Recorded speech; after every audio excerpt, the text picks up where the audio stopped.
Et David, c'est un adorateur sans aucun autre, unique, sans aucun autre, on dit. Un adorateur, on le connaît comme adorateur. Et dans l'adoration, il y a de la place. Il y a de la place pour l'authenticité, pour le cri du cœur, pour la souffrance. Hein? C'est pas seulement « Oh, Alléluia, Seigneur Jésus ». C'est aussi « Seigneur, où es-tu? Aide-moi, aide-moi ». Je crois que c'est très, très important, cette authenticité, parce que, comme aujourd'hui on a vécu, parce que dans la présence de Dieu, quand on vient devant Dieu, il y a la transformation et la métamorphose. Je suis persuadé de ceci, c'est que lorsqu'on se met dans cette présence de Dieu, il nous transforme de gloire en gloire, de plus en plus à son image.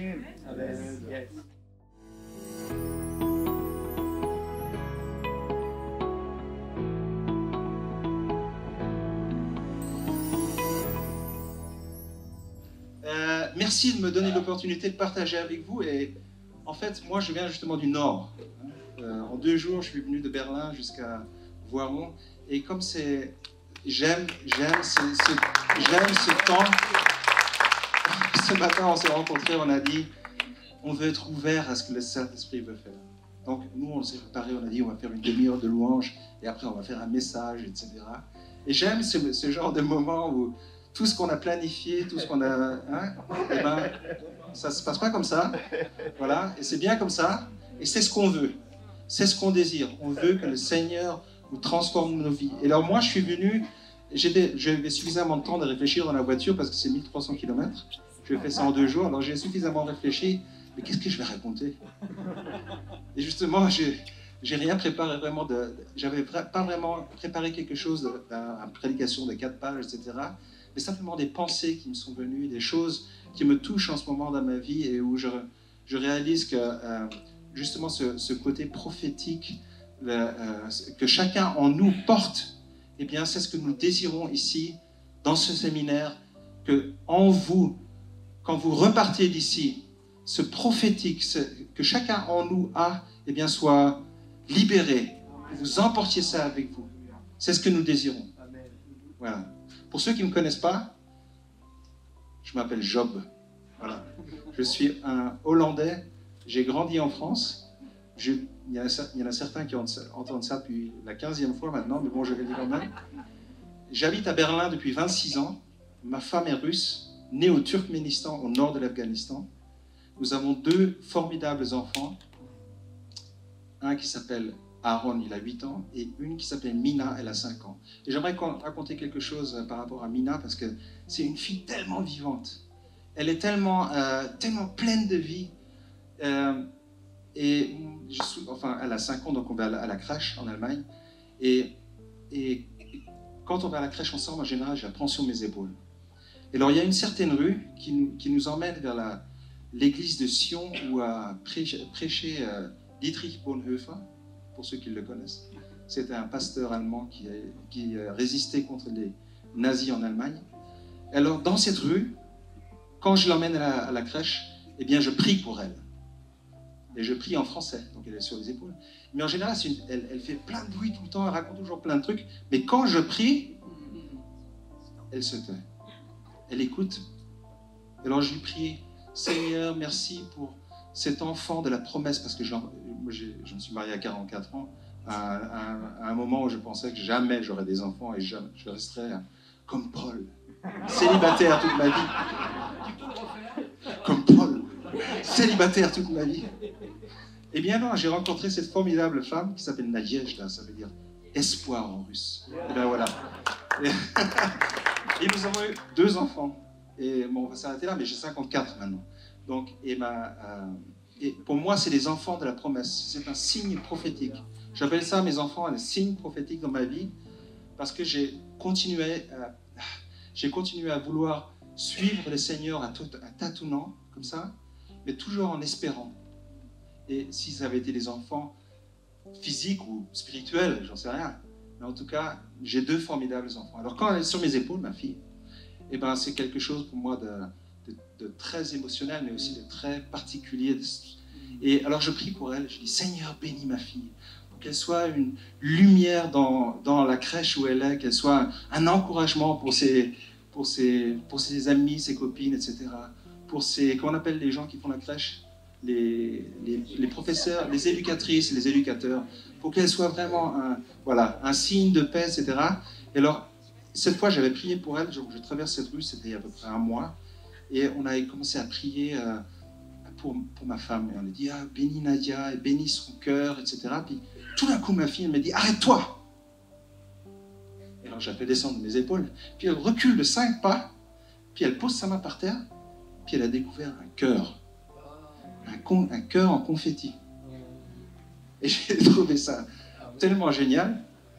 Et alors, maintenant, tous les matins, quand on traverse cette rue, elle veut qu'on prie, puis elle cherche des cœurs partout. Mais alors, c'est génial, parce qu'elle a 4 ans, elle vient d'avoir 5 ans, mais pour elle, la prière, cette communication avec Dieu, c'est quelque chose de prophétique.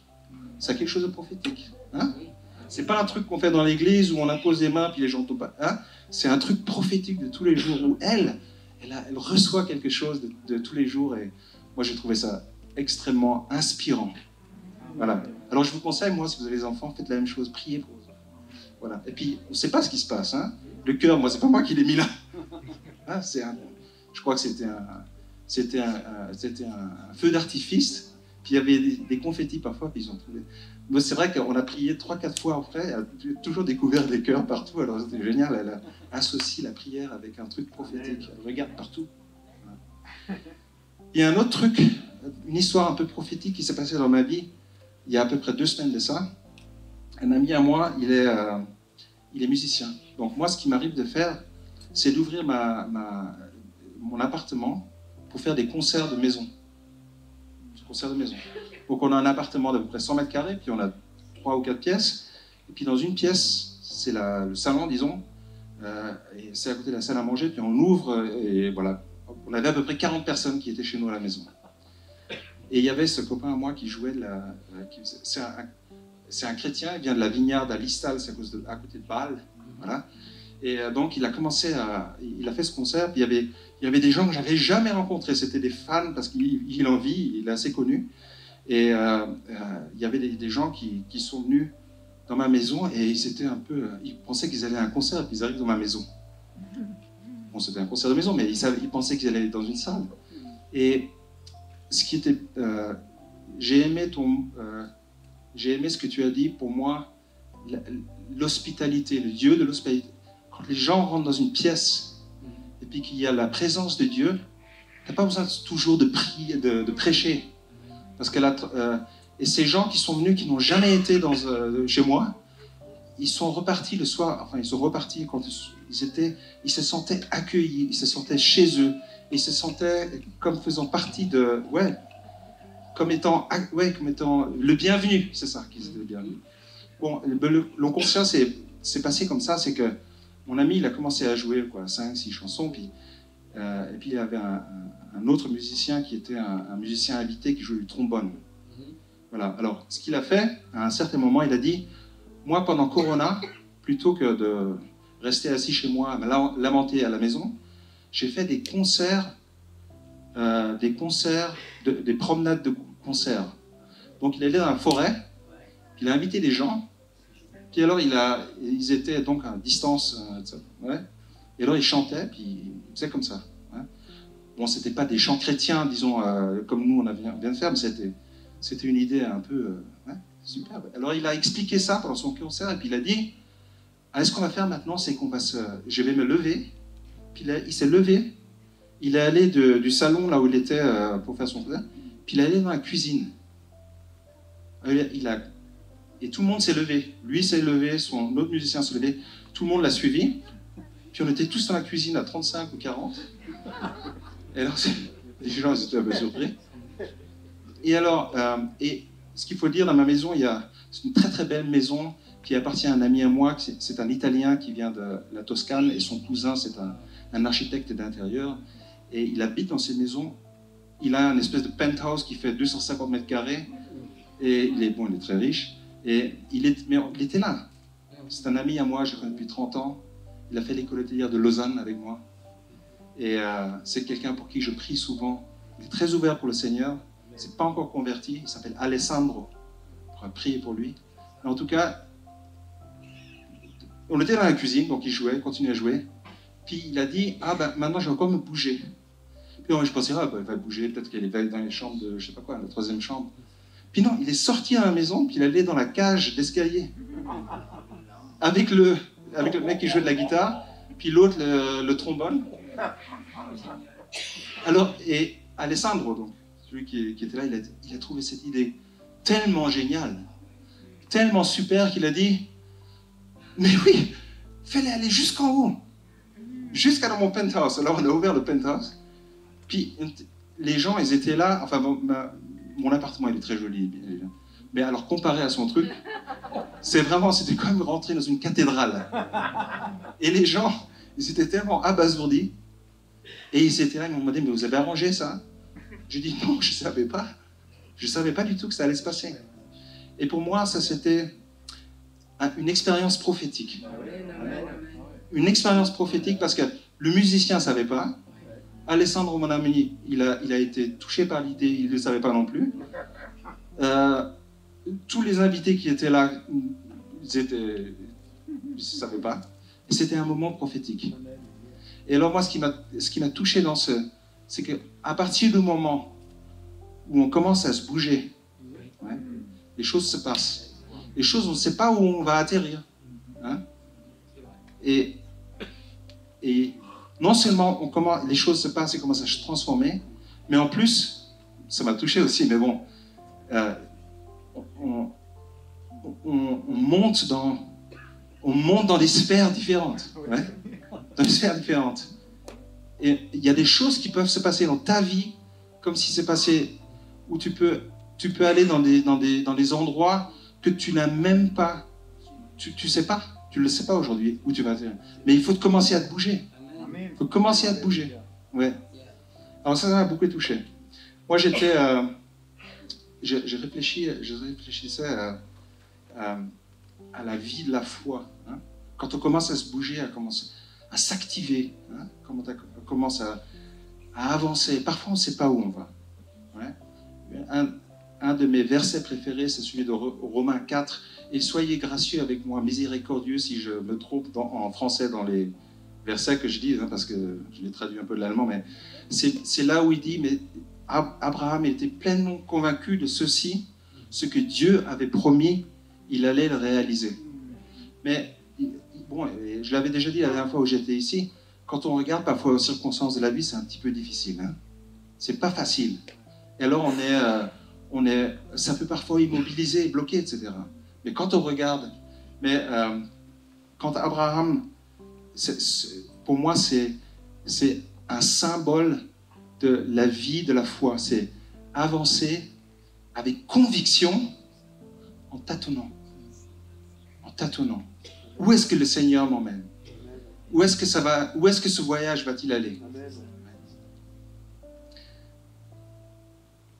Alors, justement en roulant hier puis en réfléchissant, il y a cette histoire qui m'est revenue, c'est celle d'Élie qui était dans le désert et le Seigneur l'avait pourvu avec à manger et à boire parce qu'il était totalement dépressif après que Jézabel ait voulu le tuer, venir le chercher pour le tuer parce qu'il avait tué tous ces prophètes de Baal. Et lui, après avoir... C'était combien? Il y en avait combien les prophètes? 450. 450. Et là, il commence à avoir crainte, puis il se cache, et puis il est tout craintif, etc. Puis il arrive plus à se... Il est en train de se plaindre. Ouais.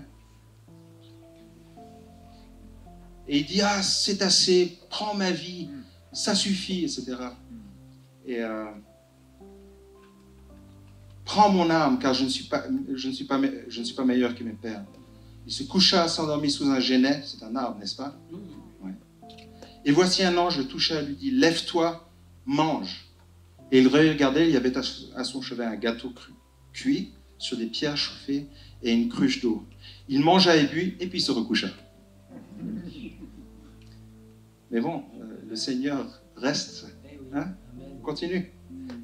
Dis, lève-toi, mange, car le chemin est trop long pour toi. Il se leva à manger et but, et avec la force que lui donna cette nourriture, il marcha 40 jours et 40 nuits jusqu'à la montagne de Dieu à Horeb. Et alors, moi, ce qui me touche, ce que me touche, c'est que dans la louange, ou même en tant que serviteur de Dieu, ou même en tant que chrétien, etc., je crois c'est important de venir devant Dieu avec authenticité, comme tu es. Dieu t'accepte tel que tu es, avec tes souffrances, avec tes défis, avec tes problèmes, avec ton caractère, avec ta personnalité, avec tes qualités, avec tout ce que tu as. Authenticité. Moi, j'ai prêché il n'y a pas très longtemps sur Psaume 22, où c'est marqué Dieu habite Dieu siège sur la louange de son peuple. Mais ça commence comment ce psaume? Et comment? Seigneur, Seigneur, pourquoi est-ce que tu m'as abandonné? Où es-tu? Aide-moi, pourquoi tu n'es pas là? Pourquoi tu n'es pas là? Et David, c'est un adorateur sans aucun autre, unique, sans aucun autre on dit. Un adorateur, on le connaît comme adorateur. Et dans l'adoration, il y a de la place. Il y a de la place pour l'authenticité, pour le cri du cœur, pour la souffrance. Hein? C'est pas seulement « Oh, alléluia, Seigneur Jésus ». C'est aussi « Seigneur, où es-tu? Aide-moi, aide-moi ». Je crois que c'est très, très important, cette authenticité, parce que, comme aujourd'hui on a vécu, parce que dans la présence de Dieu, quand on vient devant Dieu, il y a la transformation et la métamorphose. Je suis persuadé de ceci, c'est que lorsqu'on se met dans cette présence de Dieu, il nous transforme de gloire en gloire, de plus en plus à son image. Et c'est à partir du moment où Élie se met debout et commence à marcher qu'il se rend compte que les choses commencent à se transformer. Alors je ne sais pas où tu es, toi, dans ta vie maintenant, et peut-être tu as des grands défis. Peut-être que tu as des défis financiers, peut-être que tu as des défis personnels, peut-être que tu es seul, peut-être que tu as des rêves qui ne se sont pas réalisés, peut-être qu'il y a des trucs comme ça. Et c'est OK d'aller devant Dieu. C'est pourquoi, Seigneur? Pourquoi Voilà, c'est tout à fait OK. Mais c'est important de ne pas rester là. C'est important de ne pas rester là. Et le Seigneur désire te toucher, le Seigneur désire te transformer. Et quand il arrive à la montagne d'Horeb, la montagne d'Horeb, il y a le Seigneur qui lui pose la question, et il lui dit, « Sors et tiens-toi dans la montagne devant l'Éternel. » Et voici, l'Éternel passa. Et devant l'Éternel, il y eut un vent fort et violent qui déchirait les montagnes et brisait les rochers. L'Éternel n'était pas dans le vent. Et après le vent, ce fut un tremblement de terre. L'Éternel n'était pas dans le tremblement de terre. Et après le tremblement de terre, un feu. L'Éternel n'était pas dans le feu. Et après le feu, un murmure doux et léger. Quand Élie l'entendit, il s'enveloppa le visage de son manteau, il sortit et se tint à l'entrée de la caverne. Et voici une voix lui fit entendre ces paroles. « Que fais-tu ici, Élie » Il répondit, « J'ai déployé mon zèle pour l'Éternel, le Dieu des armées, car les enfants d'Israël ont abandonné ton alliance. Ils ont renversé tes autels et ils ont tué par l'épée tes prophètes. Je suis resté, moi seul, et ils cherchent à m'ôter la vie. » L'Éternel lui dit, « Va, reprends ton chemin par le désert jusqu'à Damas, et quand tu seras arrivé, tu oindras Hazaël pour roi de Syrie. Tu oindras aussi Jéhu, fils de Nimshi, pour roi d'Israël, et tu oindras Élisée, fils de Shaphat, d'Abel Méhola, pour prophète à sa place. » Et c'est pas, on avance en tâtonnant, c'est pas toujours facile de reconnaître la voix du Seigneur. C'est quelque chose qui s'apprend. Et Et souvent, il y a des choses qui font beaucoup de bruit, etc. On croit que c'est peut-être le Seigneur, mais de reconnaître cette voix du Seigneur. C'est important d'avoir, comme tu disais, les yeux ouverts, les oreilles ouvertes, de reconnaître comme Dieu parle. Alors, moi, je voulais faire un acte prophétique avec vous.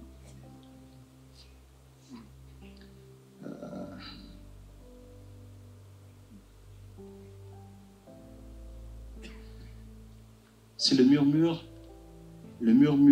doux et léger. C'est moi ce que j'aimerais que vous fassiez, c'est que vous vous mettiez debout,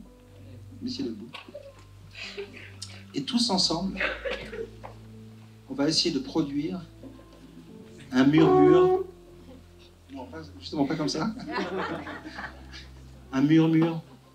C'est quoi? Comment ça sonne un murmure? Un murmure doux et léger. Et vous continuez.